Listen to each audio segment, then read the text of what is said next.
Praise the Lord. Comment vous allez? Soyez les bienvenus. Nous sommes au temps de témoignage. Si quelqu'un a le témoignage,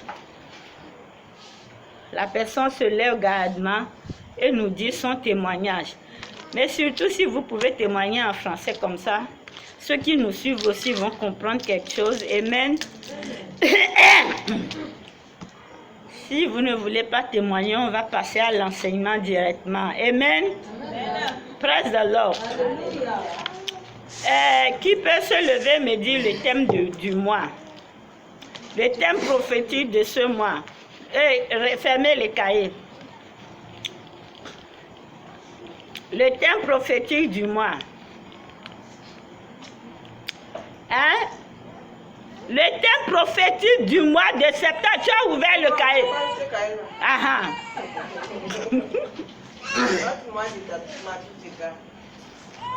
Comment? Moi de... C'est où tu es allé chercher ça, madame? Ah, tu as vu comme tu mens. C'est où tu veux aller chercher ça? Qui peut me donner le thème du mois? Le thème prophétique du mois. Fiston, donne-nous le thème prophétique du mois. Non, quoi? Qu'est-ce qu'il dit?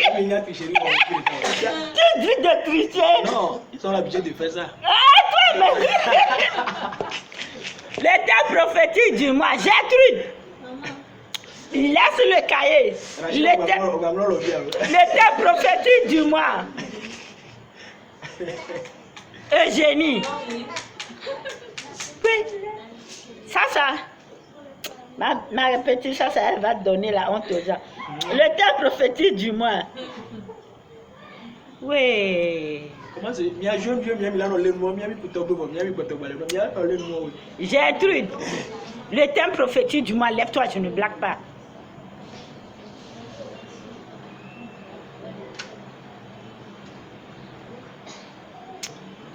Bon, je vais rentrer à la maison. Parce que ça ne sert à rien.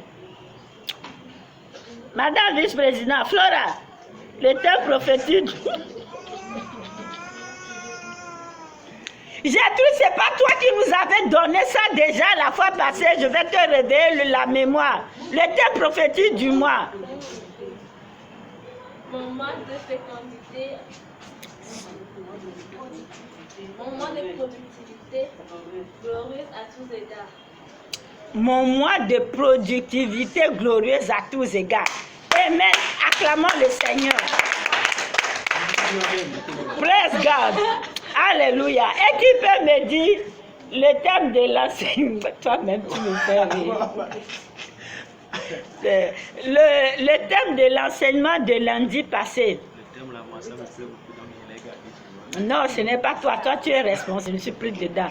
Oui, parce que tu as fouillé le cahier. Lève-toi, tu dis. La persécution. Hein? Je suis foutue. Madame Flora, le thème du lundi. Impliquer les seules entités religieuses. Oh, Jésus, merci. Praise the Lord. Donc, nous allons toujours continuer. Vous allez noter rapido, presso. S'il vous plaît, les nouveaux venus là, si on vient, si on apporte un cahier, un bic, parce que nous sommes à l'école de Dieu. Amen. Belle femme, sois la bienvenue, ok? Ça, où est ton cahier? Ton cahier, ton bic est où? Théo, ma Théodora. Ok, praise the Lord. Nous allons continuer l'enseignement. Vous allez noter les saintes entités. Les saintes entités, partie 2. Oh Seigneur Jésus, pardon, papa. Les saintes entités, partie 2. Entre parenthèses, vous mettez les autels. Les saintes entités, partie 2, les autels. On va aller. Ok. je peux évoluer parce que bon, la rentrée déjà, il faut qu'on quitte vite, ok? Le thème de l'enseignement ce soir est les saintes entités. Entre parenthèses, les autels. C'est bon? Bon. Généralement, quand on parle d'autel, les chrétiens ont tendance à amener déjà leurs idées sur les vaudous, hein, comment je peux l'expliquer, les idoles, les vaudous, tout ce qu'on préfabrique, les dieux préfabriqués, où on leur donne, on leur offre des sacrifices, machin. Déjà, le chrétien, en général, pense directement aux idoles et aux vaudous. Là où on sacrifie les animaux pour les vaudous, le lieu s'appelle l'autel. C'est ce que le chrétien pense. Amen. Mais par la grâce de Dieu ce soir, le Seigneur va nous aider à mieux comprendre. Amen. Alors, je ne vais pas donner les versets bibliques. Au fur et à mesure qu'on évolue, je vous donne les versets bibliques. Comme ça, quand vous lisez, par exemple, la définition d'un autel, quand je vous dirai la définition avec son verset biblique. Amen. Amen. Vice-président, tu peux déjà nous chercher Luc 1. Luc, ne notez pas encore, je demande au vice-président. Luc 1, verset 10 à 11. Si tu as trouvé, tu me dis. Tu as trouvé? Ok, je vais d'abord aller en anglais. Hello everyone, how are you? Hope you're doing well. We are doing well.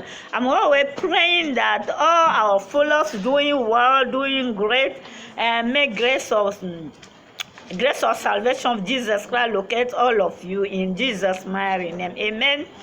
You welcome in Destiny or Kingdom. My God bless you as you are following now, you are listening to us. Please share our video, like it, and subscribe.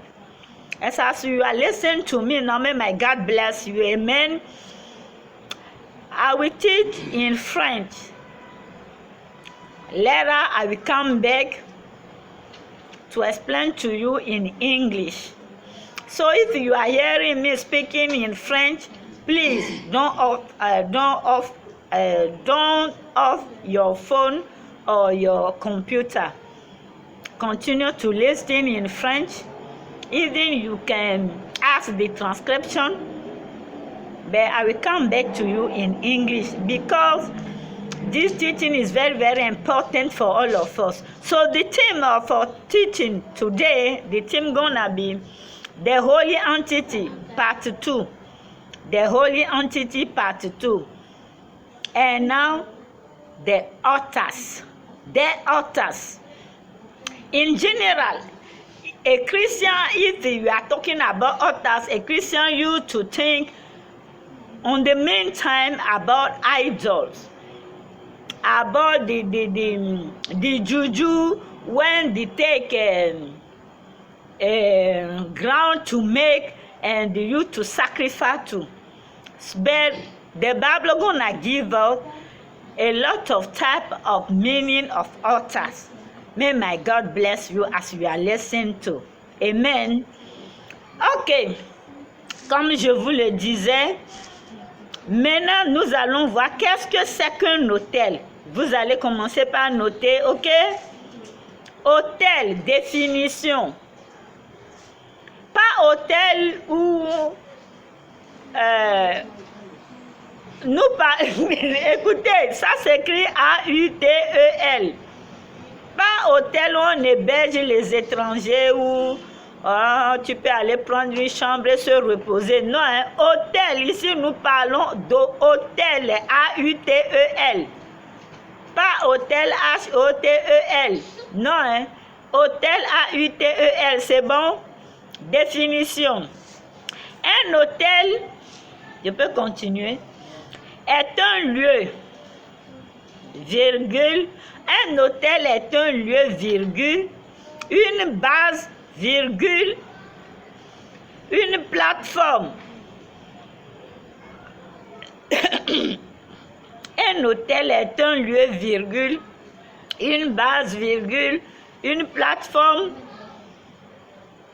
ou un système, je peux évoluer, qui permet au monde spirituel, ou un système qui permet au monde spirituel de rentrer en contact avec le monde physique, ou un système qui permet au monde spirituel de rentrer en contact avec le monde physique. Je continue? Hein? Ce sont les élèves, ça. Un hôtel est un lieu, une base, une plateforme ou un système qui permet au monde spirituel, je continue, de rentrer en contact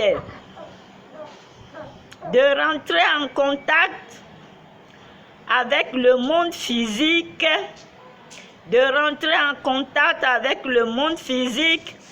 je continue, sur des bases légales. C'est bon? Ça, c'est première définition. Deuxième définition. Je peux évoluer. Un hôtel est également,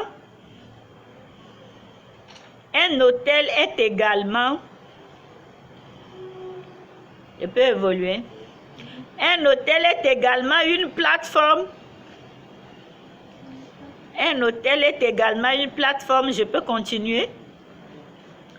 Un hôtel est également une plateforme qui autorise.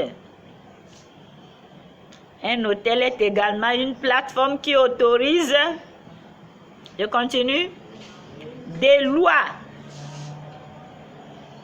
Un hôtel est également une plateforme qui autorise des lois et des esprits. Un hôtel est également une plateforme qui autorise des lois et des esprits à fonctionner sur la terre.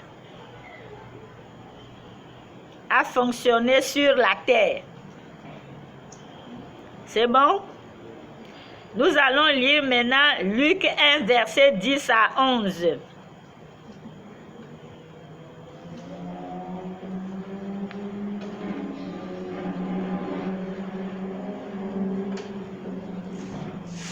Luc 1, verset 10 à 11. Luc 1, verset 10 à 11. Verset 10. Toute la multitude du peuple était dehors en prière à l'heure du parfum. Verset 11. Alors un ange du Seigneur apparut à Zacharie et le tint debout à droite de l'autel. Et se tint debout à droite de l'autel des parfums. Amen. Amen. Tu peux relire s'il te plaît, mon fils. Luc 1, verset 10 à 11. Verset 10. Toute la multitude du peuple était dehors en prière à l'heure du parfum. Verset 11. Alors un ange du Seigneur apparut à Zacharie et se tint debout à droite de l'autel des parfums. Amen. Acclamons la parole de Dieu. Maintenant, tu peux prier.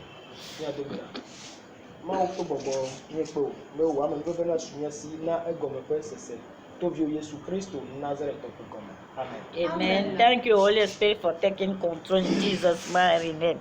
Thank you to teach us and to edify and to help us to walk according to what you are teaching now. To glorify the name of Heaven Father in Jesus' mighty name. Amen. Amen. Ok, donc nous allons continuer. Est-ce que vous comprenez ça?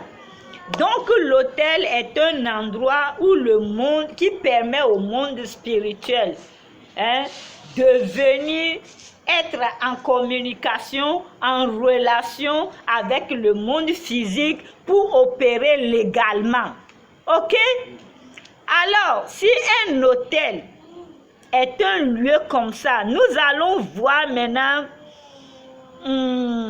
comment ça se passe. C'est-à-dire que le rôle de l'hôtel est quoi? Vous pouvez mettre rôle parce que je veux qu'on comprenne très bien ça. Ou bien fonctionnement. Vous pouvez mettre rôle ou bien fonction de pain ou fonctionnement. Ça dépend de vous. Ok? Je peux évoluer. Ça dit, je suis venu vous dire ce soir, ouvrez bien vos oreilles, que tout ce qui est récurrent ou tout ce qui continue dans votre vie est alimenté par un autel.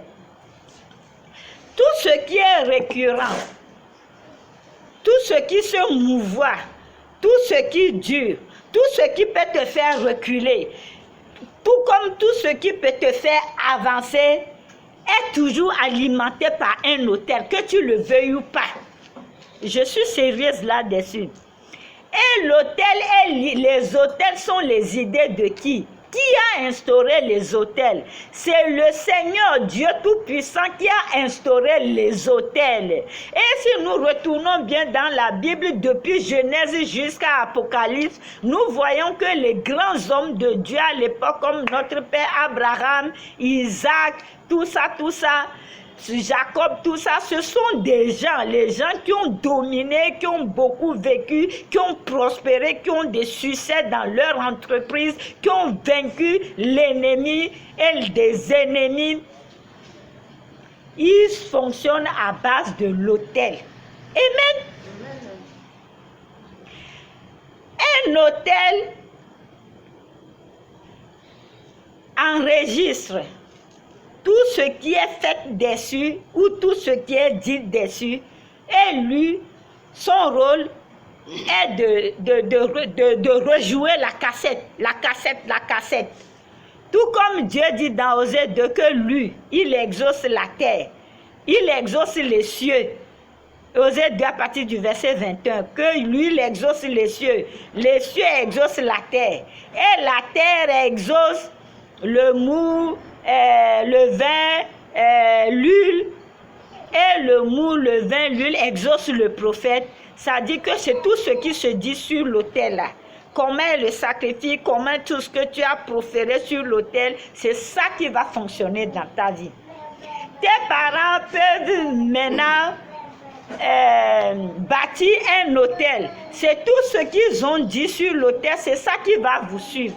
Si c'est côté négatif, ça va vous suivre comme ça de génération en génération. Si c'est côté positif, ça va vous suivre de génération en génération. Amen. Abraham avait bâti l'autel de possession à Bethel. Son fils, Jacob. D'abord, si on veut continuer, on commence par Isaac, lui aussi. Jacob a bâti un autel à Bethel. Il y a les autels il y a des autels de succession. Généralement, un autel est un autel de succession. Et tu vas voir que tout ce qui a été proclamé là-bas, c'est ça qui joue dans ta vie, sur la vie de tes enfants, ainsi de suite. Raison pour laquelle je suis venue ce soir te dire que tout ce qui est récurrent et continu là, est toujours alimenté par un autel. Amen. On continue. Alors, les autels peuvent être des hommes.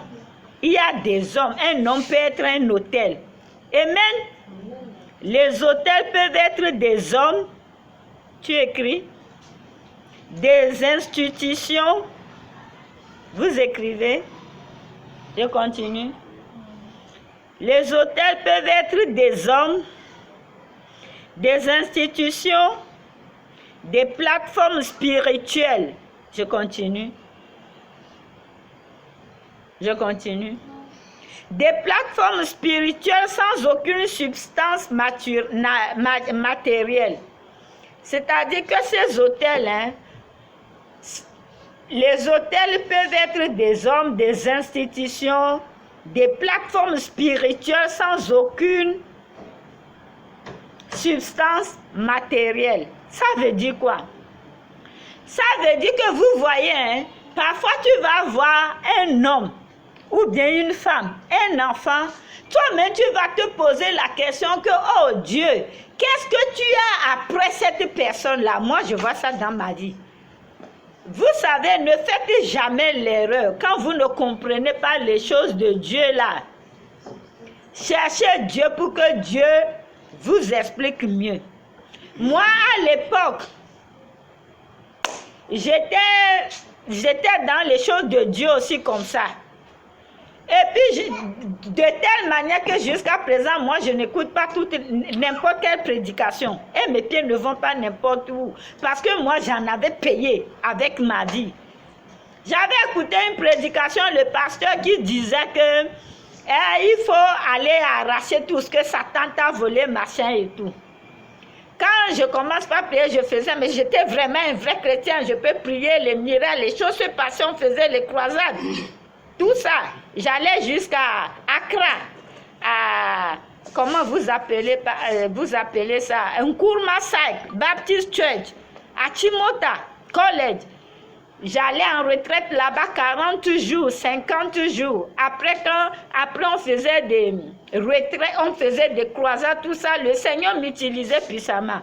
L'enseignement là que j'ai écouté là, comme je n'avais pas bien compris. À un moment donné seulement, les gens commencent par m'énerver. J'ai dit quoi? Papa, j'ai dit à Dieu que bon, je retourne dans le monde. Moi, j'ai dit ça. Parce que quand tu confesses, tu sais mieux. J'ai dit à un fiston que papa, écoute, je retourne dans le monde récupérer tout ce que Satan m'a volé. Et c'est comme ça, je suis retombée dans l'alcool, la cigarette, les boîtes de nuit. C'est vrai que j'ai arraché, mais je n'ai rien fait avec ça. Non, il faut que je sois franche avec vous. N'écoutez pas n'importe quelle prédication. Et ne prenez pas n'importe quelle prédication pour mettre en pratique. Moi, je suis ici, partout on m'invite, je suis là. Ce que je vois que c'est biblique, qui m'arrange là, c'est ça je prends. Ce qui ne m'arrange pas, qui ne m'édifie pas, je laisse ça de côté. Et je fonctionne avec le Saint-Esprit. Amen. Parce que j'avais payé. J'ai rechuté pendant 10 ans dans l'alcool, la fumée. Mais Dieu, comme il m'aimait, les gens avec lesquels je fumais ganja là, on allait dans les ghettos fumer et tout, ils n'ont jamais permis à ce que je touche de la drogue dure. Oui, c'est un témoignage, je vous dis. Ils sont là, ils prenaient les trucs, je ne sais pas, ça c'est héroïne ou coco, tout ça. Mais il me dit, toi, tu es trop belle, il ne faut jamais toucher ça. Et tu as beaucoup d'argent. Tu cherches quoi? Ne touche pas ça, c'est seulement pour nous. Parce que quand tu vas toucher ça, tu vas te gâter. Et comme je ne veux rien qui va me faire du mal physiquement, je ne touchais pas. Je fumais mon ganja, je buvais mes boissons, mes cigarettes, ça s'arrête là. Vous voyez comment Dieu me protège. Et même Satan utilise les gens là pour me dire ne touche pas. Parce que si je touchais aujourd'hui, je ne peux pas être présente devant vous pour vous enseigner. Dieu m'a sauvé. C'est-à-dire que quoi? Comment un homme peut être un hôtel, ou bien une maison, ou bien une institution? Est-il que peut-être que vice-président a une maison, il reçoit les hommes de Dieu là-bas. Et quand les hommes de Dieu viennent prier et tout, ils prophétisent sur les petits-enfants du vice-président, que Seigneur, comme il m'a reçu chez lui, il m'a donné un abri là. Il faut que tu fasses grâce à ces enfants de génération en génération. Et la terre a déjà enregistré. Et la terre fait play au ciel. Et maintenant, Dieu qui exauce les cieux aussi fait play devant le trône de Dieu. Donc, toi, un enfant de vice-président comme ça, tu peux aller dans le monde n'importe comment. Dieu est derrière toi avec le bâton pour que tu reviennes. Moi, j'ai vu ça dans ma vie. Je ne sais pas d'où c'est venu, mais c'est que j'ai vu ça maintes fois dans ma vie. Amen. De la même manière, une institution peut être un hôtel. Tu ne sais pas ce qu'on a dit là-bas, sur l'école, sur la terre, sur la fondation, avant de construire les entreprises, avant de bâtir le pays. Un pays peut être un hôtel. Oui, c'est comme ça la ville de Jéricho était un hôtel. Il avalait seulement. Aucune femme ne peut pas être enceinte. Quand tu bois l'eau, tu touches sur l'eau, tu ne peux pas être enceinte. Quand tu es enceinte, tu vas faire monnaie ou bien avorter. Les gens sont malades. On te voit bien, belle et beau, mais tout est foutu chez toi. Amen, s'il vous plaît. Pas de bruit, parce que nous enregistrons. Amen.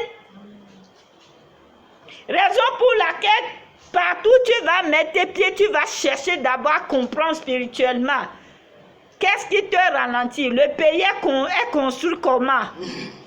Le territoire que tes pieds foulent, c'est comment? Et tu vas briser ces hôtels. Amen.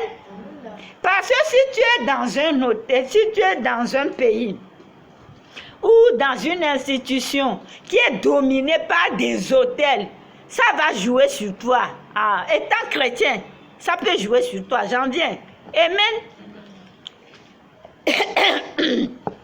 Alors, il y a des hôtels, c'est-à-dire que tu ne vois rien.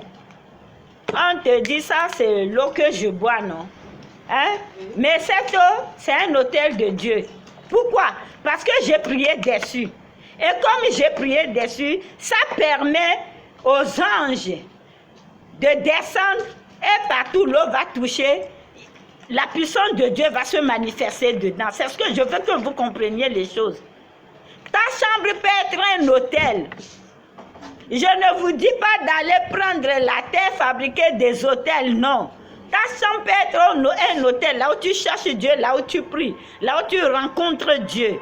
Ta maison peut être un hôtel. Si tu prends ta maison pour faire un lieu de prière, ça permet au monde spirituel de descendre, d'être en contact avec le monde physique. Amen. Sur des bases légales. Amen. Tu vas être dans un travail maintenant, tu ne sais pas quel hôtel qui domine le travail. Et tout ce que tu prends ton salaire fin du mois, tu ne sais pas, ça ne marche pas. Tu as construit ton atelier, tu as construit, je ne sais pas, ta boutique à quelque part, ou ta gargote à quelque part, rien ne marche. Même si l'argent rentre, tu ne sais pas. C'est quand l'argent va rentrer que les enfants tombent malades, les problèmes viennent de gauche à droite, la famille patati patata, et tu perds tout. C'est un hôtel qui parle dans ta vie. Il y a des hôtels, tu peux les voir, où on fabrique, on met les sacrifices, machins, animaux, tout ça dessus, c'est visible. Mais il y a des hôtels invisibles. Tu peux rentrer dans une maison, tu ne vois que citronnelle là-bas. Mais c'est un hôtel. Si tu ne sais pas faire. Raison pour laquelle je vous dis qu'il y a des hôtels sans substance matérielle. Tu ne peux rien voir. Par exemple, la personne va seulement te donner de l'eau. Ou bien une plante comme ça, ou bien des herbes. Tu dis, oh, c'est seulement les herbes qu'il a fabriquées pour me donner. Qu'est-ce qu'il a invoqué dessus? C'est quel esprit qui est en contact avec les herbes? Oui, je ne sais pas si on comprend. On continue. Alors, je suis venue aussi te dire que tous les hôtels sont alimentés par un hôtel majeur. Tous les hôtels que tu vois, ou quel qu'en soit l'hôtel, c'est alimenté par un hôtel supérieur, un hôtel majeur. C'est-à-dire, il y a un hôtel qui commande l'hôtel.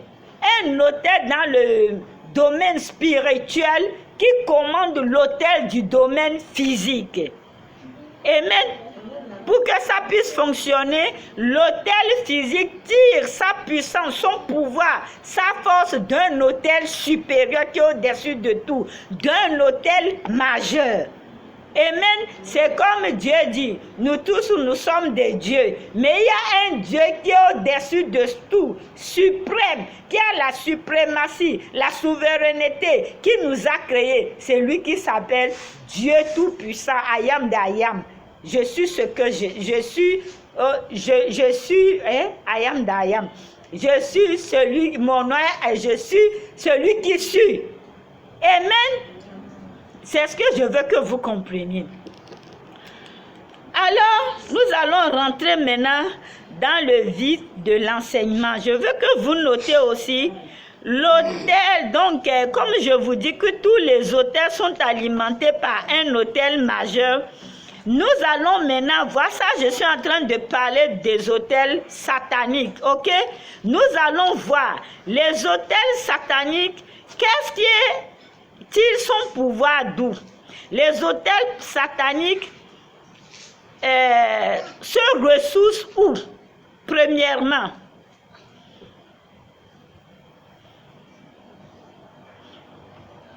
vous avez noté, tous les autels sont alimentés par un autel majeur. C'est bon? Nous avons l'autel de péché et d'iniquité. L'autel, vous pouvez mettre, bon, grand 1 là-bas et puis vous notez l'autel de péché et d'iniquité. C'est bon? L'autel de péché et d'iniquité. Il faut qu'on gagne le temps. Ça va aller? Nous allons lire Osée 7, verset 1. Mettez là-bas Osée 7, verset 1. L'autel de péché et d'iniquité. Osée 7, verset 1.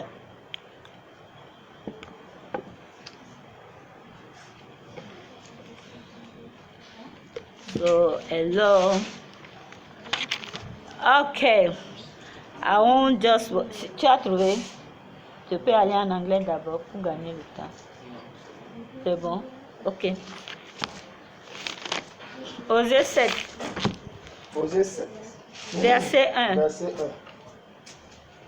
Lorsque je voulais guérir Israël, l'iniquité d'Éphraïm et la méchanceté de Samarie se sont révélées. Pardon. Osée 7, verset 1. Lorsque je voulais guérir Israël, l'iniquité d'Éphraïm et la méchanceté de Samarie se sont révélées. Amen. Car ils ont agi frauduleusement. Le voleur est... C'est seulement Osée 7, verset 1. Ok. Car ils ont agi frauduleusement, le voleur est arrivé, la bande s'est répandue au dehors. Amen. Amen. Vous voyez maintenant, je vous dis que l'autel est toujours alimenté par un autel majeur, un autel supérieur. Osée 7, verset 1, Dieu nous dit, il est venu pour guérir Samarie. C'est ça, non? Quand il voulait guérir Samarie, maintenant le péché, d'autres péchés se sont révélés. Or que Dieu ne marche pas avec le péché. Amen. Maintenant, nous allons voir 3 niveaux de péché par rapport à l'activité de l'autel dans nos vies. Notez bien, 3 niveaux de péché par rapport à l'activité de l'autel. 3 niveaux de péché par rapport à l'activité de l'autel. Si tu comprends ces choses, personne ne va pas te détruire. Tu ne vas pas aller donner ton argent n'importe comment. Parce qu'il faut te libérer de ça d'abord. Amen. 3 niveaux de péché par rapport à l'activité de l'autel. C'est bon? Numéro 1. Le péché personnel. 1 Jean verset 1. 1 Jean 1 verset 8. Le péché personnel. 1 Jean 1 verset 8. Je peux nous le lire rapidement. Le péché personnel. 1 Jean 1 verset 8.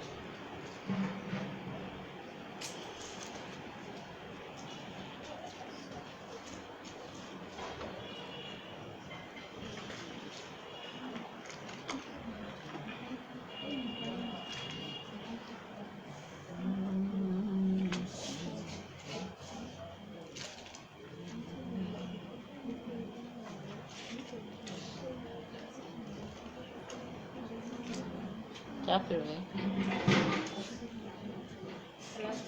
1 Jean 1 verset 8. 1 Jean 1 verset 8.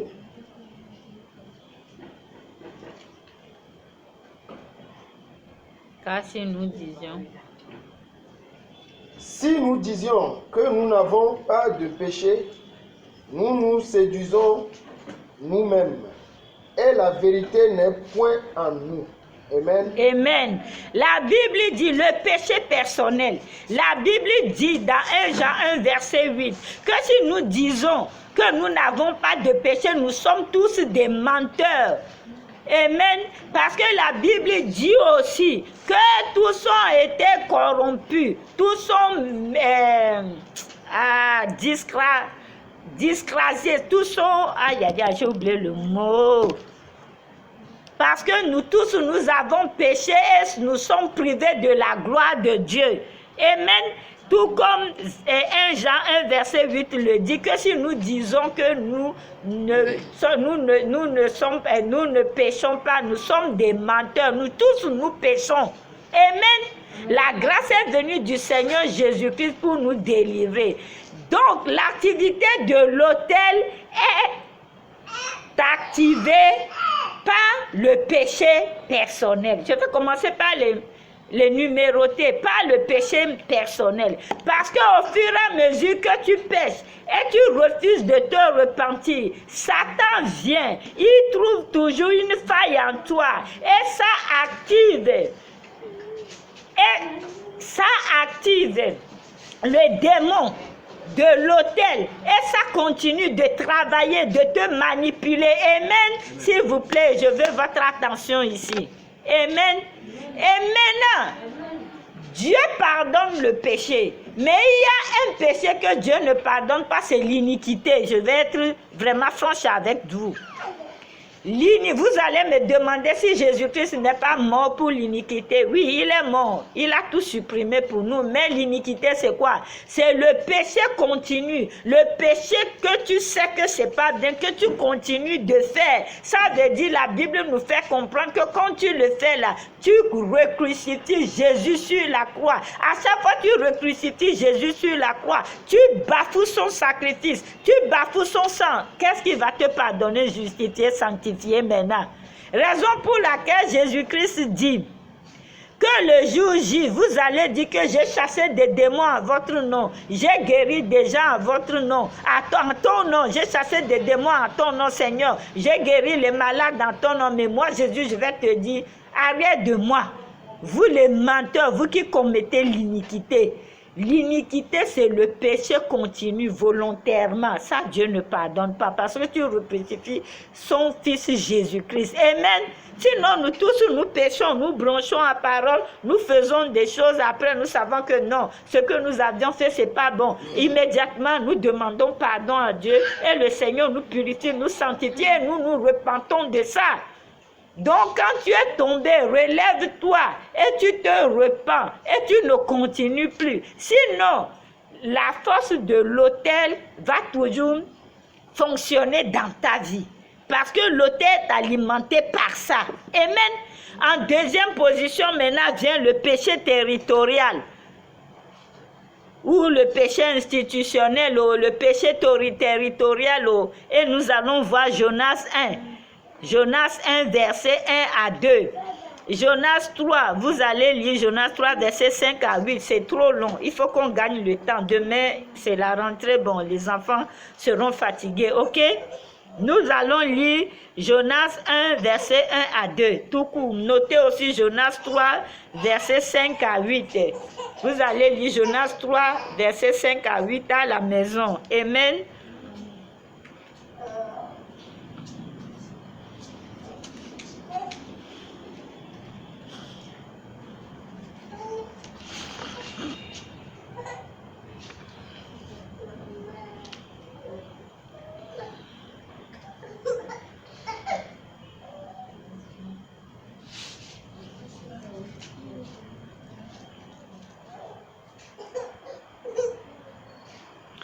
Pour ceux qui n'étaient pas là lundi passé, j'ai expliqué le mot entité.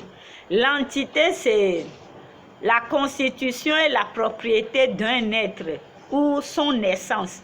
Et l'essence, c'est la nature initiale de la chose. Amen. Donc les entités, les saintes entités sont la constitution et la propriété divine, ou les êtres spirituels. Les êtres divins, les êtres spirituels divins. Amen. Ok. Jonas 1, verset 1 à verset 2. 1 à 2. La parole de l'Éternel fut adressée à Jonas, fils d'Amittai, en ces mots. Verset 2. Lève-toi, va à Ninive, la grande ville, et crie contre elle, car sa méchanceté est montrée jusqu'à moi. Amen. Amen. Donc, dans Jonas 3, verset 5 à 8, effectivement, quand Jonas est allé, il a prêché la parole de Dieu. Le roi de Ninive a écouté les paroles, l'évangélisation de Jonas. Il a été touché. Il a publié un jeûne pour que tout le monde dans son pays, à Ninive, dont tout le monde doit jeûner, même les animaux, les chiens, les chats, tout le monde, les bêtes. Eux tous, ils ont jeûné, ils se sont recouverts de sacs. Et puis ils ont jeûné, ils ont crié devant Dieu. Et Dieu a entendu leur prière et Dieu s'est repenti de détruire le pays. Donc vous voyez, vous êtes d'accord avec moi que le péché territorial, l'autel est activé par le péché territorial. Amen. Donc vous allez lire Jonas 3, verset 5 à 8 à la maison. Ok? Maintenant, troisième position, nous allons voir le péché basé sur la fondation et la lignée.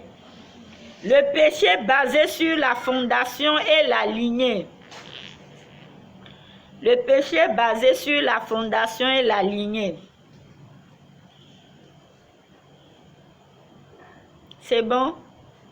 Le péché basé sur la fondation et la lignée, c'est bon? On va gagner du temps, c'est bon? Psaume 11, verset 3. Psaume 11, verset 3.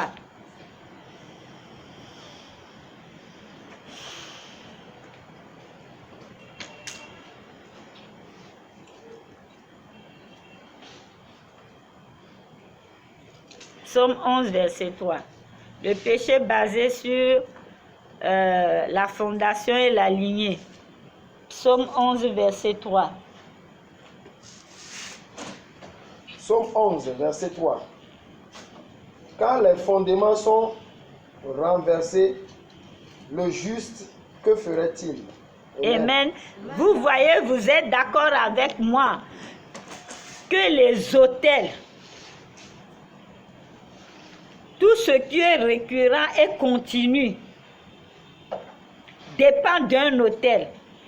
La Bible nous dit dans Psaume 11, verset 3, que quand les fondations sont brisées, qu'est-ce que le juste va faire? Même le juste est touché. Même toi, chrétien, qui prie, tu es touché à cause du péché de la fondation et de la lignée.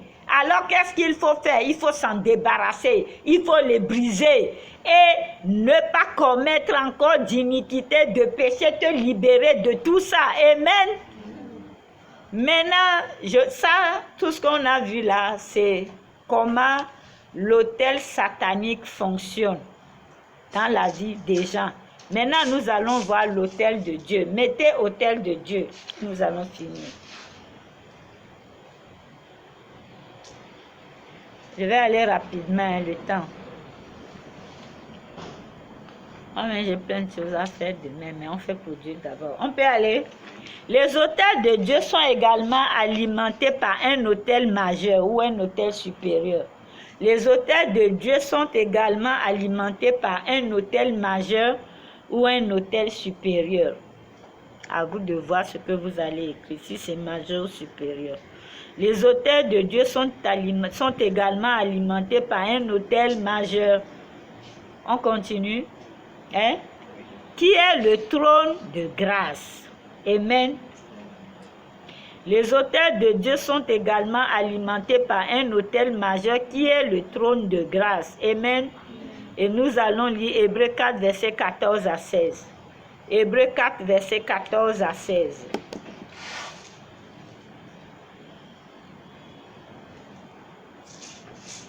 Hébreux 4, verset 14 à 16.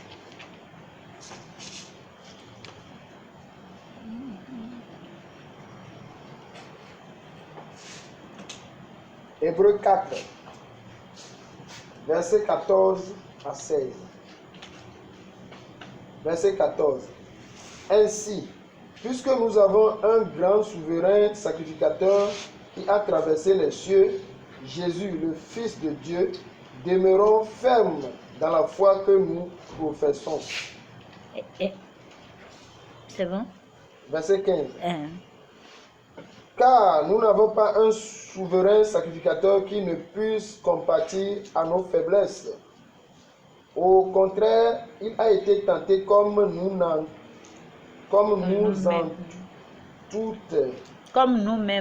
choses. Comme nous en toutes choses. C'est ça.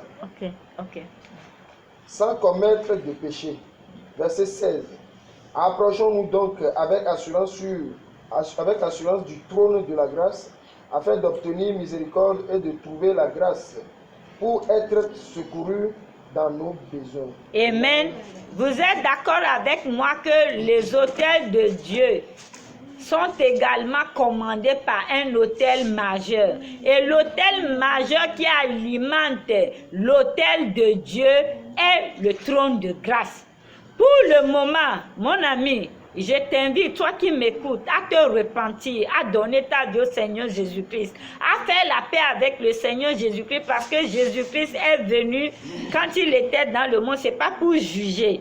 Et c'est la parole que tu écoutes et que tu ne la mets pas en pratique, c'est ça qui va te juger. Jésus est venu pour te ramener au Père avec amour. Et pour le moment, l'instant là, il est sur le trône de grâce. Donc il peut te pardonner tes péchés, toutes tes bêtises, tes sanctités, que tu te repens. Il peut te faire grâce. Mais un moment sera venu et je crois qu'il est déjà temps. Jésus ne sera plus le trône de grâce. C'est ce que je veux que tu comprennes, chrétien. Il va être sur le trône de jugement.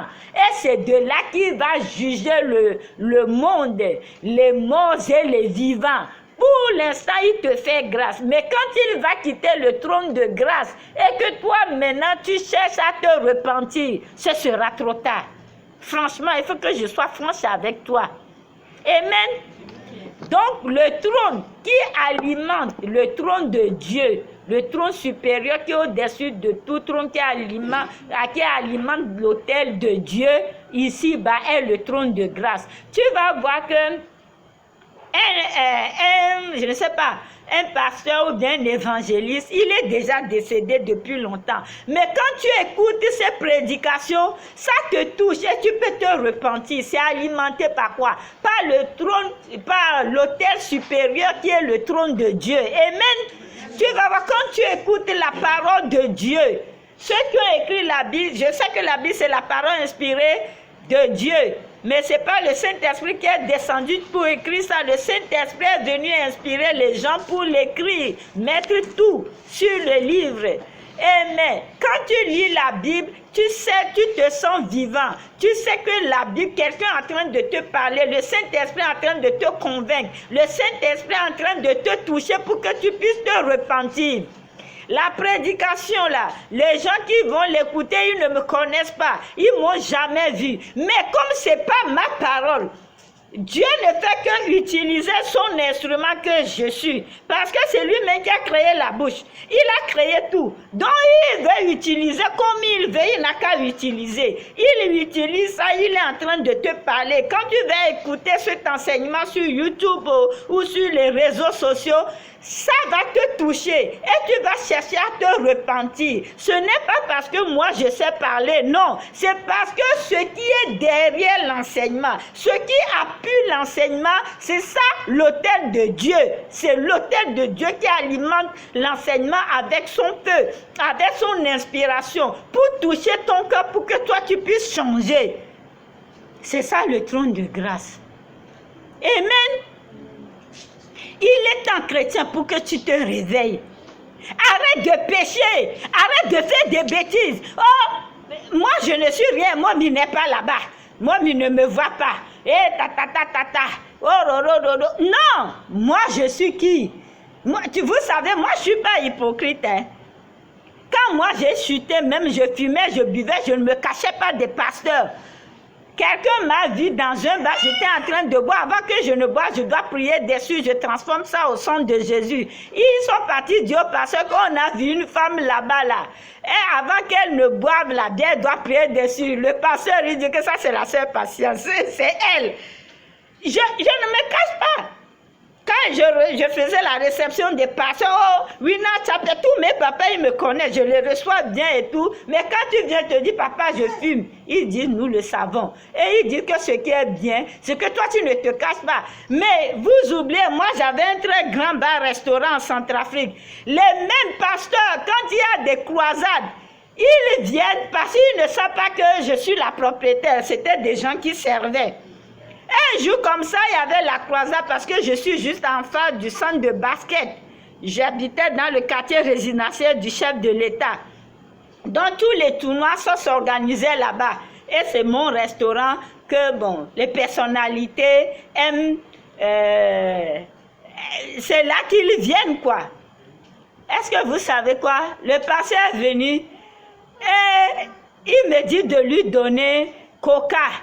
Je lui ai donné, il a bu un peu, il a pris, je ne sais pas si ça c'est chez vous ici, mégot, c'est-à-dire les sachets de whisky et de rhum.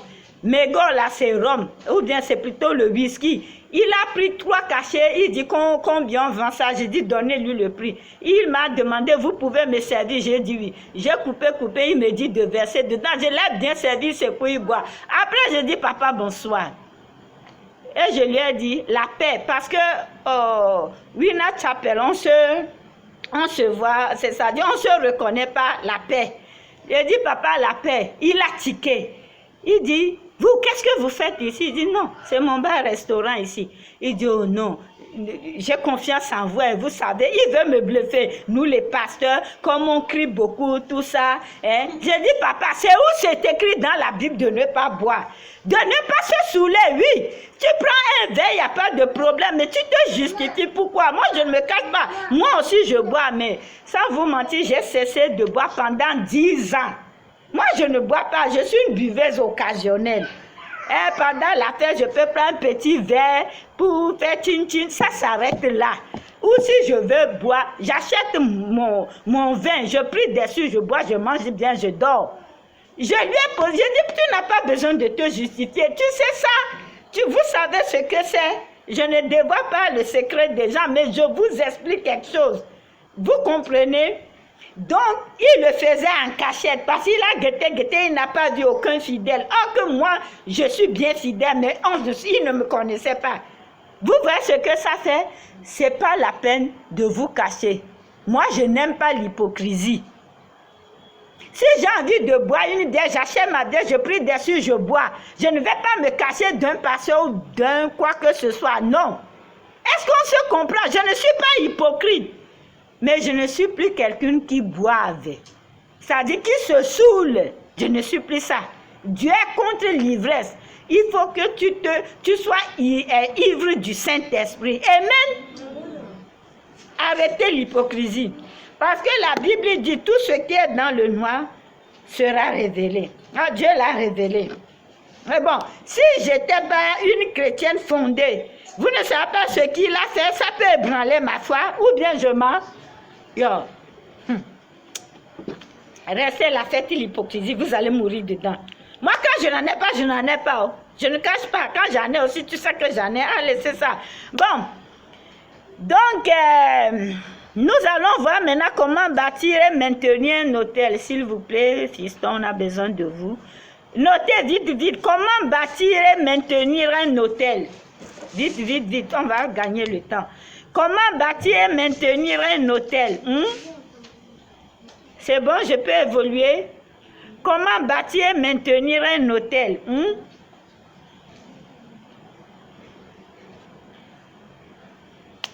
Je peux évoluer. 1 Roi 18, verset 3. Comment bâtir et maintenir un hôtel? 1 Roi 18, verset 23.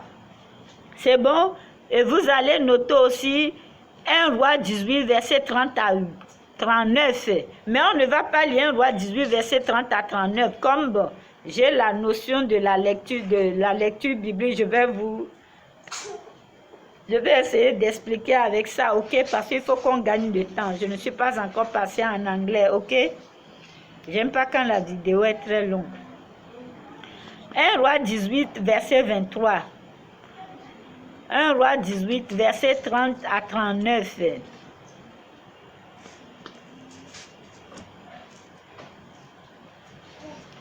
1 Roi 18, verset 23. Que l'on nous donne 2 taureaux, qu'ils choisissent pour eux l'un des taureaux, qu'ils le coupent par morceaux et qu'ils le placent sur le bois sans y mettre le feu. Et moi, je préparerai l'autre taureau et je le placerai sur le bois sans y mettre le feu. Amen. Amen. Praise the Lord. Ok. 1 Roi 18, 30, 39, vous allez le lire à la maison. Ok? C'est comme ça qu'on bâtit un hôtel. Ici, nous allons apprendre de notre patriarche Élie. Élie a dit qu'on nous donne des taureaux et qu'on égorge les taureaux, on les coupe par morceaux, on met sur l'autel. Ça, c'était quand Jésus-Christ n'est pas encore venu. Amen.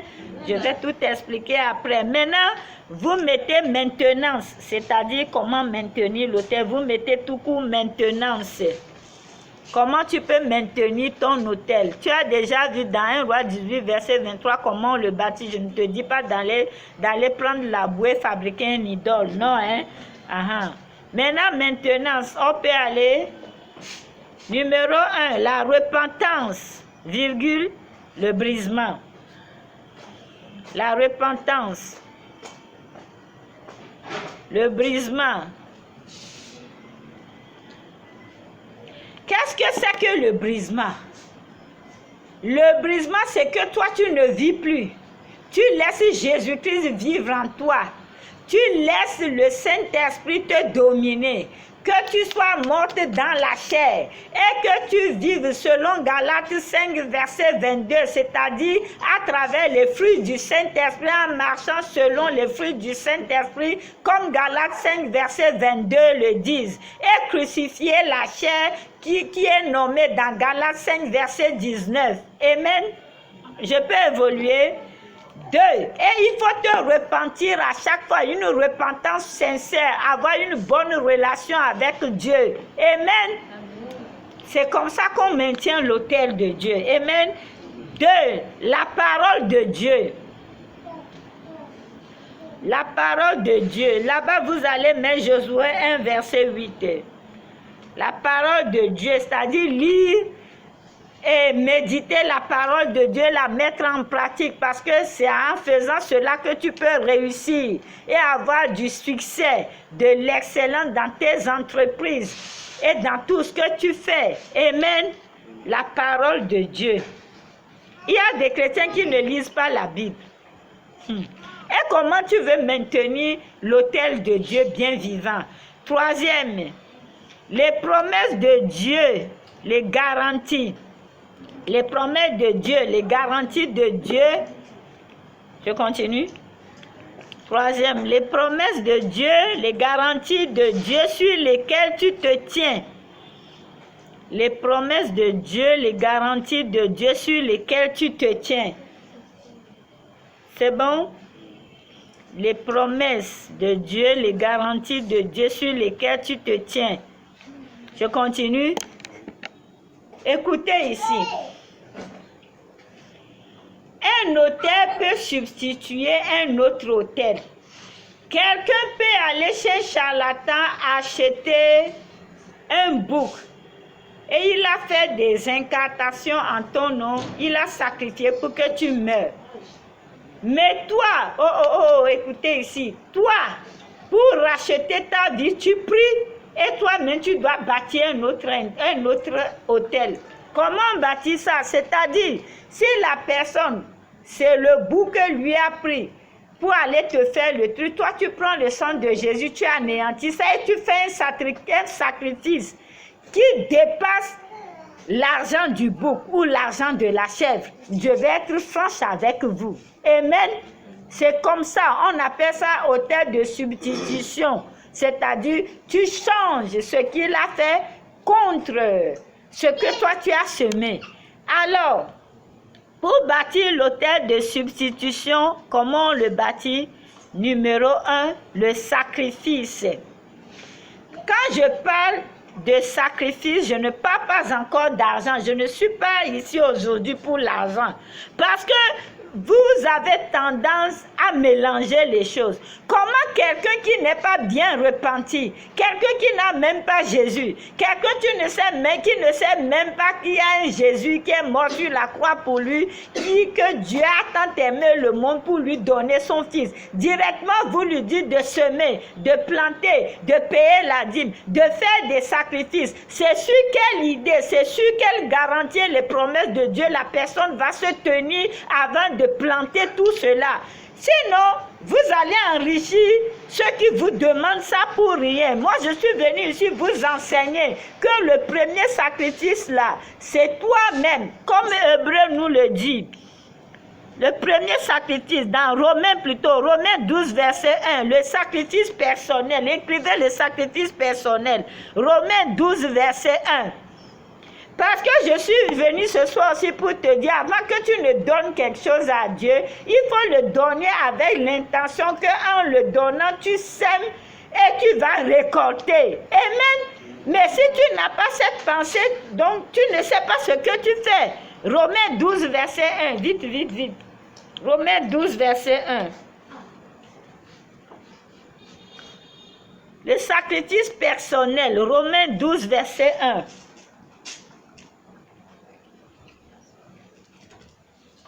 Il faut que la personne se repentisse d'abord, la personne reçoit Jésus, il confesse ses péchés au Seigneur, il se repent, et puis maintenant, il est établi dans le Seigneur à travers la parole, les jeûnes, les prières, les veillées de prière. Maintenant, il commence par payer sa dîme, donner ses sacrifices, ses offrandes et ses semences. C'est en ce moment que les choses peuvent marcher pour lui. Amen. 12, verset 1. Verset 1.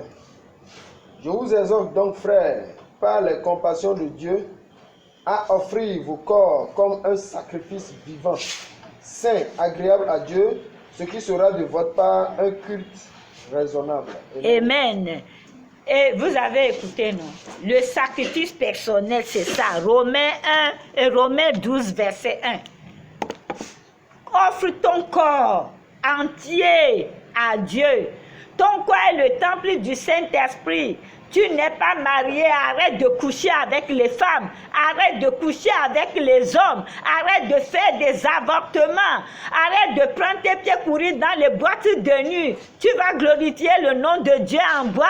Arrête d'aller chez les féticheurs, les pieds que Dieu t'a donnés pour que tu puisses faire de bonnes choses avec et pour que tu puisses prendre possession de la terre. Tu couches chez les féticheurs, chez les vaudoumanes, de prophète en prophète, de marabout en marabout. Vois-tu me dire, qu'est-ce que je peux faire? Toi-même, cherche Dieu d'abord. Cherche Dieu, offre ton corps comme un sacrifice agréable à Dieu. Parce que sur l'autel, toujours, il y a toujours des sacrifices. Vous voyez dans Luc 1, verset 10-11, quand l'ange est venu se tenir à côté des parfums sur l'autel, parce que c'est là où il y a le sacrifice. Et c'est là où il y a le sacrifice que Dieu vient. Moi, j'ai offert mon âme, mon esprit, mon corps, mon enfant, tous les destinés du royaume de Dieu. Tous ceux qui sont sous mon onction et tout ce que je possède jusque sur mon téléphone comme un autel à Dieu. Si vous ne le savez pas aujourd'hui, vous le savez.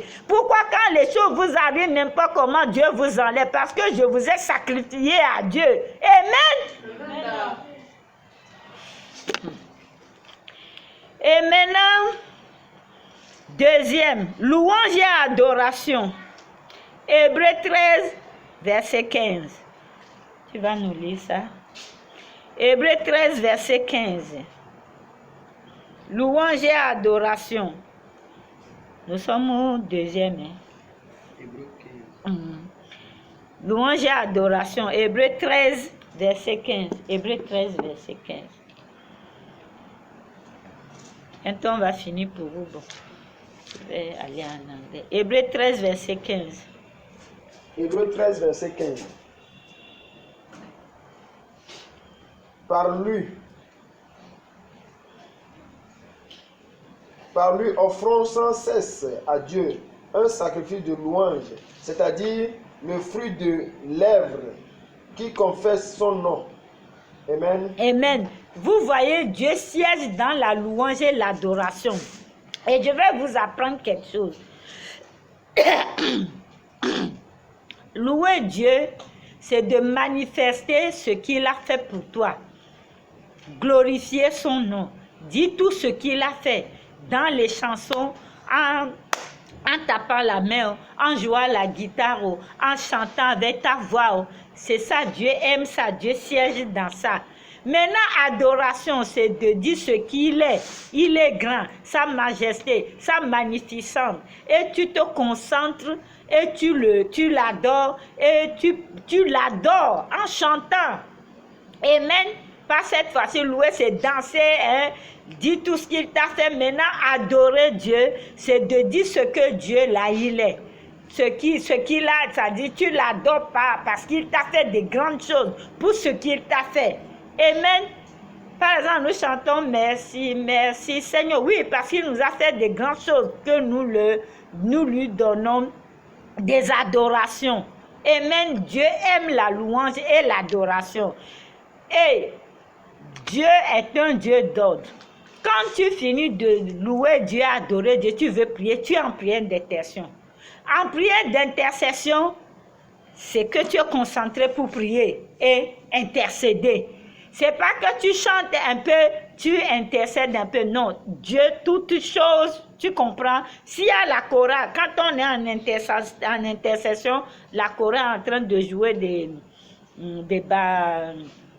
tambours, ou la guitare, ou mettre un truc classique là-bas, oui. Mais quand on est en intercession, parce que l'intercession, d'abord, on adore Dieu, on lui donne sa gloire, sa place. Maintenant, la gloire est descendue pour nous aider, pour combattre les démons. Et en intercession, on ne blague pas. Amen. Maintenant, 3, les prières. Les prières pour maintenir l'autel, il faut être un homme de feu en prière, une femme de feu, les prières. Et nous allons lire Lévitique 6, verset 13. Lévitique 6, verset 13. Les prières, Lévitique 6, verset 13.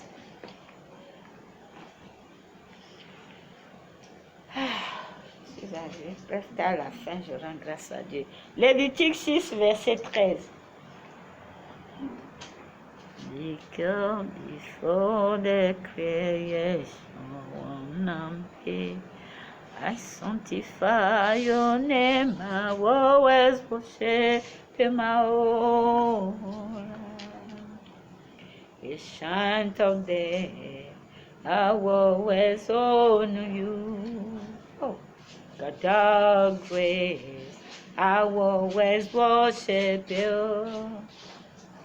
Lévitique 6, verset 13.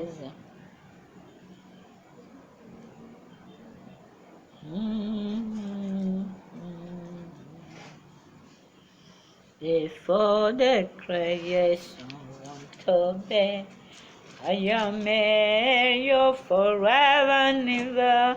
I will know you. Verset 13. Voici l'offrande qu'Aaron et ses fils seront à l'Éternel. Non. Lévitique 6, verset 13. Oui, je suis dans Lévitique 6. Verset 13. Oui, verset 13. Oui, verset 13. Voici l'offrande qu'Aaron. Non. Là où c'est écrit, le feu brûlera toujours sur l'autel. Donne-moi voir.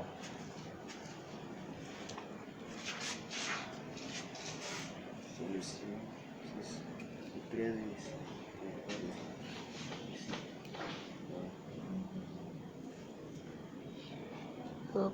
Oui.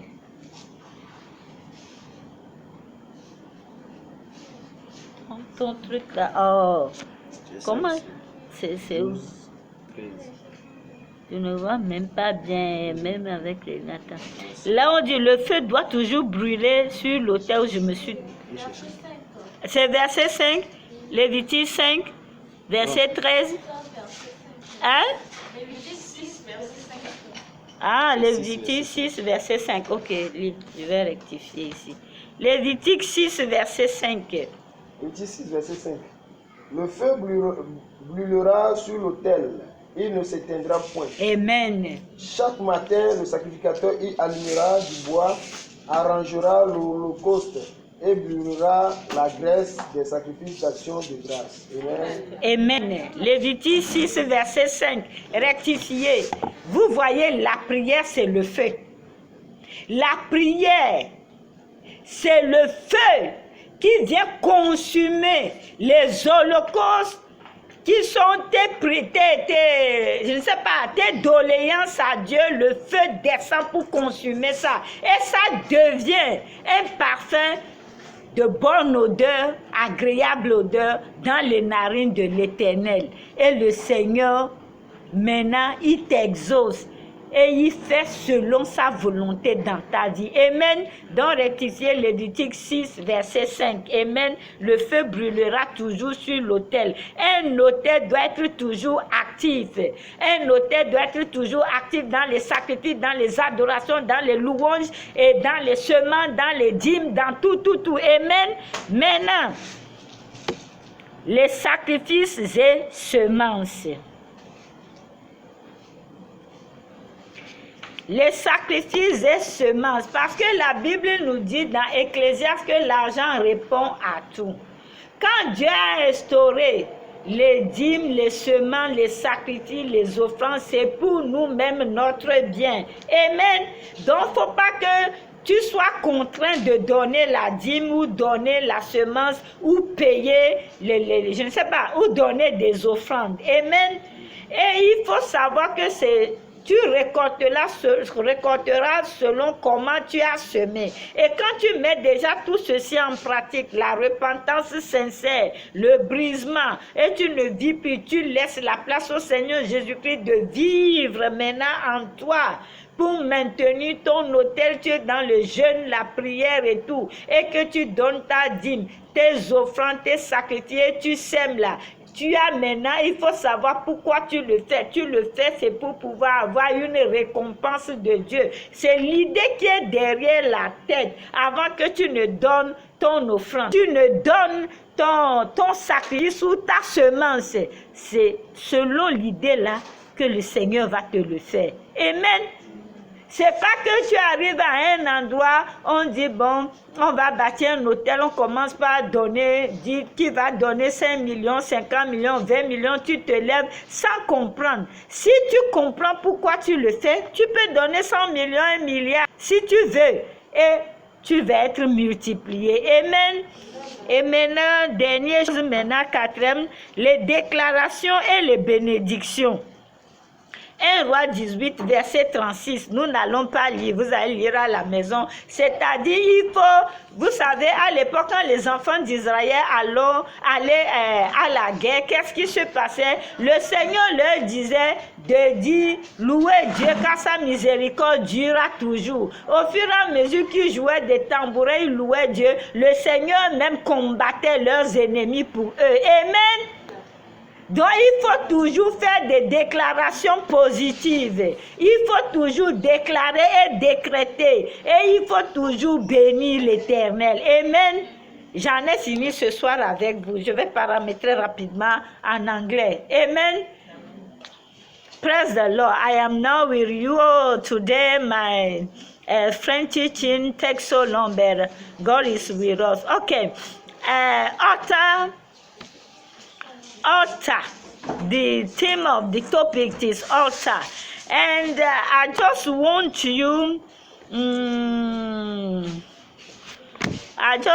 you to know that the big theme of the topic, it is entity, the holy entity. You know, entity is the constitution and being, or it is essence. And essence, you know, that the initial nature of the thing. So I come to explain to you altars. Altar is a place or a base platform or system which allow the spiritual world to come into contact with the physical world on legal basis. Altar, the meaning of altar is also a platform that authorizes autorisait the laws and spirit to operate on yet. We're gonna read Luke chapter 1 verse 10 to 11. You must know also that anything recurring or continuous is powered by an author. You must also know that the authors can be men or institution or a spiritual platform without any material substance. You will see some people, you will ask yourself why God is after those people now. Me, I am the one. Always God is after me. Because maybe one person, maybe a parent, maybe a brother, or I don't know, one parent for that family, giving his house or one room for one man of God who came just to visit them or to stay there to go to his mission. And this man of God is praying that, hey, my God, I bless this man who helped me to stay here for your mission. I bless him until the fruit of his work from generation to generation. You know that type of person. Even you are in the darkness, deep darkness, God will run after you always with his still that come back to me, because a man has declared a better thing about you. It is the same. It is better thing also. The best thing will follow you. Amen. So I was saying that authors can be men or institutions or a spiritual platform without any material substance. You can see authors. You will not know that it is author. Maybe you see this water. It's my author. You know why? Because I pray on top of this water before I'm drinking, and I can minister to someone with this water.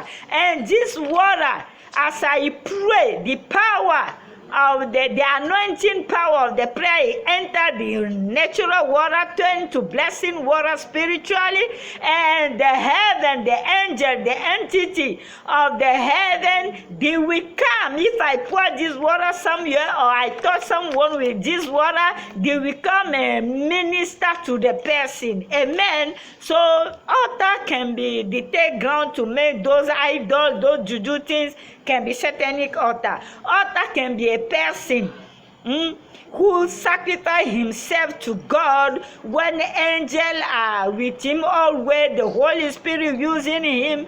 Oh, there is a lot of type of altar. You can see someone, you don't know that there is altar there because you are not seeing any substance, material thing there, but you must take time. Amen. So also, I was saying that the altars are filled by a major altar. The altar of sin and iniquity, we're going to read Hosea chapter 7 verse 1, you know. I'm talking about satanic altars. The satanic altars, their activity, what is powering the altars? Altars are powered by the major altars, and the satanic altars are powered also by major altars who start by sins. Sins, the altar of sin and iniquity. What is iniquity? Iniquity, it is sin when you know with your heart, you know that it's a sin.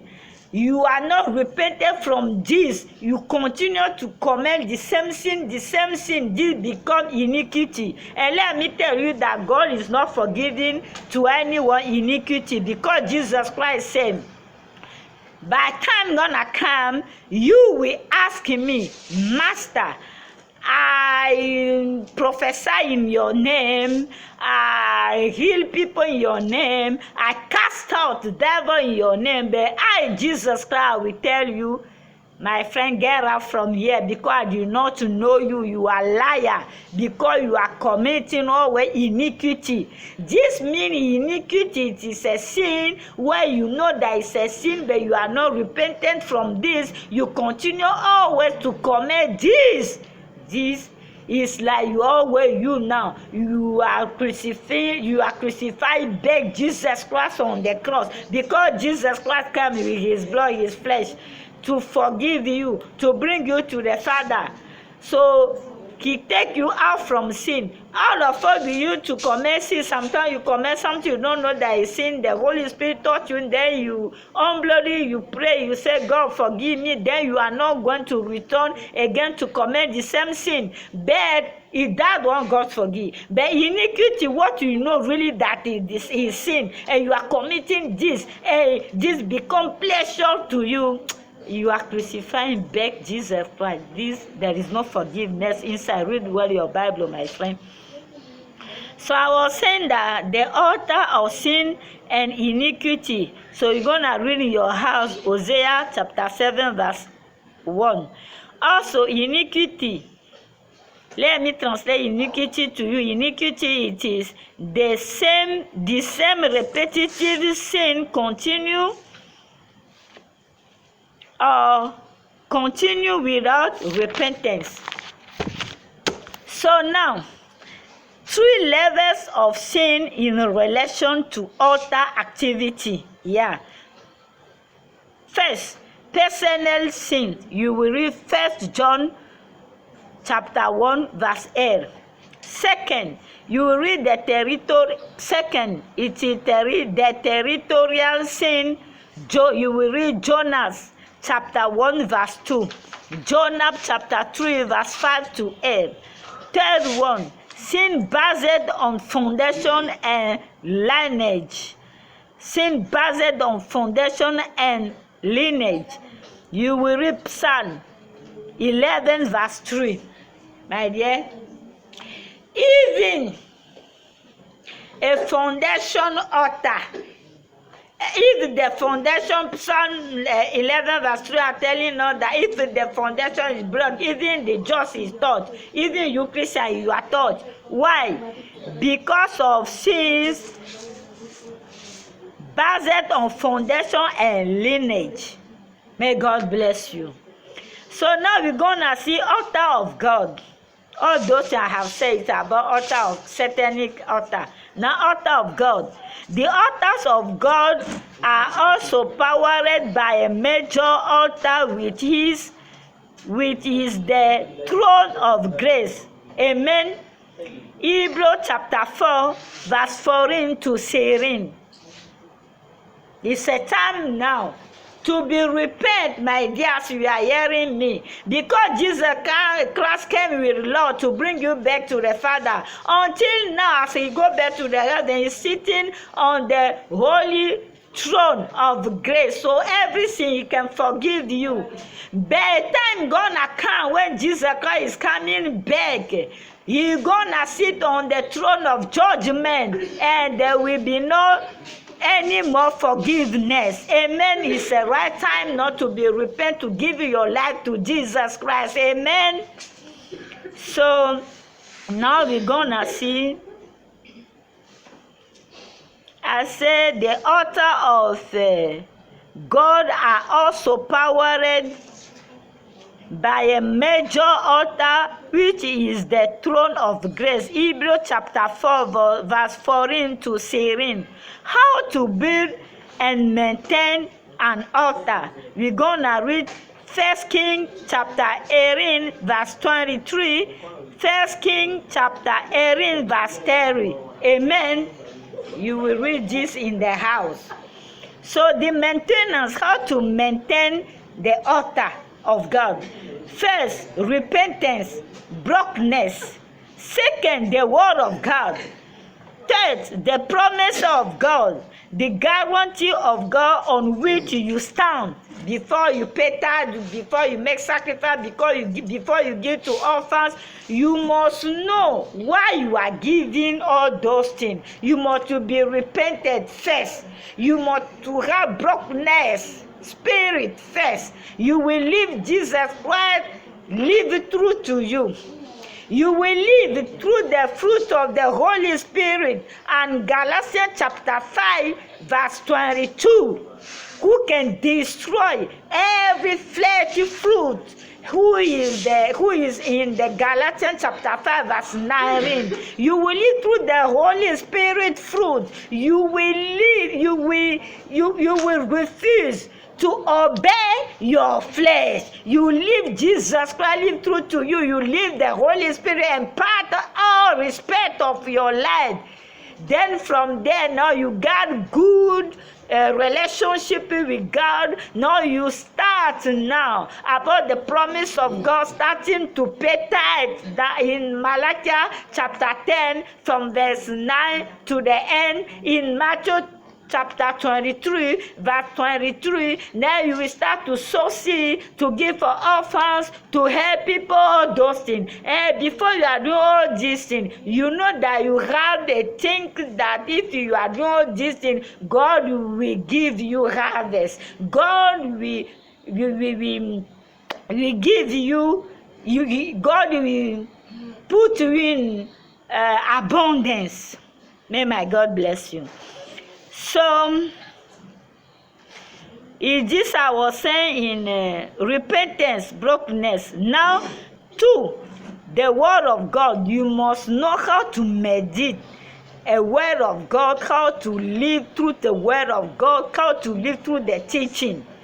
Now, verse 10. The promise of God, the guarantee and of God on which you stand.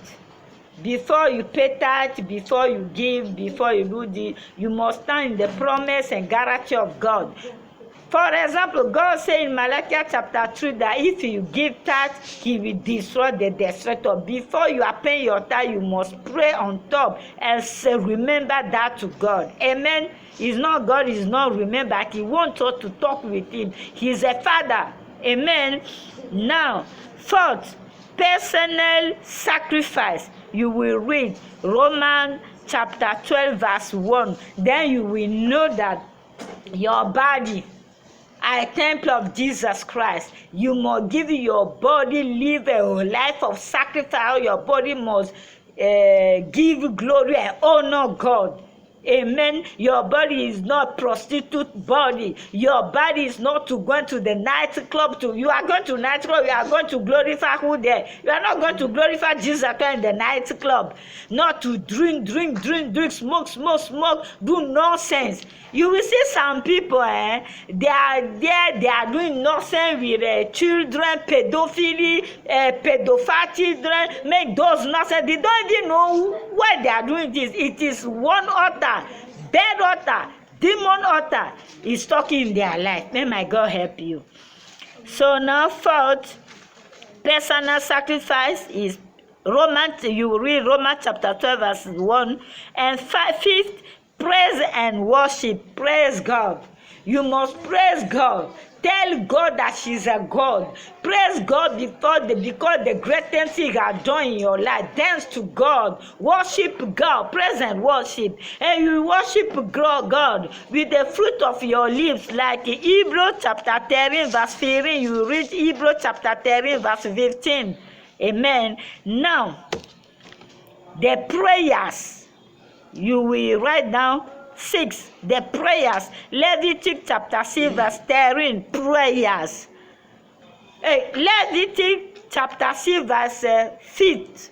The prayers. Leviticus 6 verse 5 or verse 5 as you want. Prayers. Because God come in an altar, there is fire. Who there is sacrifice. Your prayer is sacrifice. Is fire. Amen. Now, last one, 7. The sacrifice and the seed. You must sow the seed. You must give sacrifice. If you wanna make, you wanna build altar of substitute. Somebody bring you to Jujuma, he pay $200,000.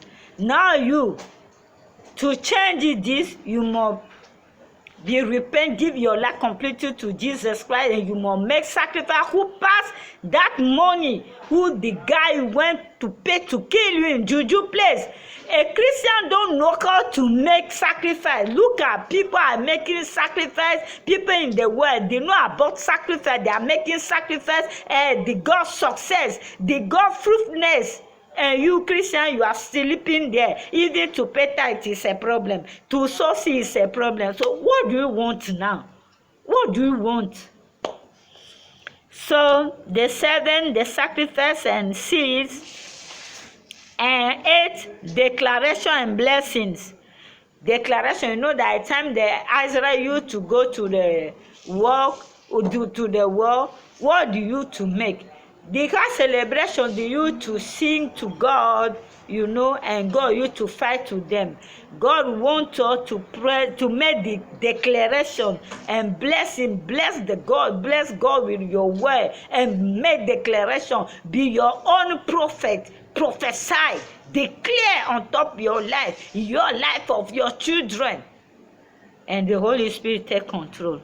You will read 1 Kings chapter 18, verse 36. May my God bless you. I have finished for today in the mighty name of Jesus Christ. Now, I pray everywhere this video gonna reach, Daddy, may you change one life in Jesus' mighty name.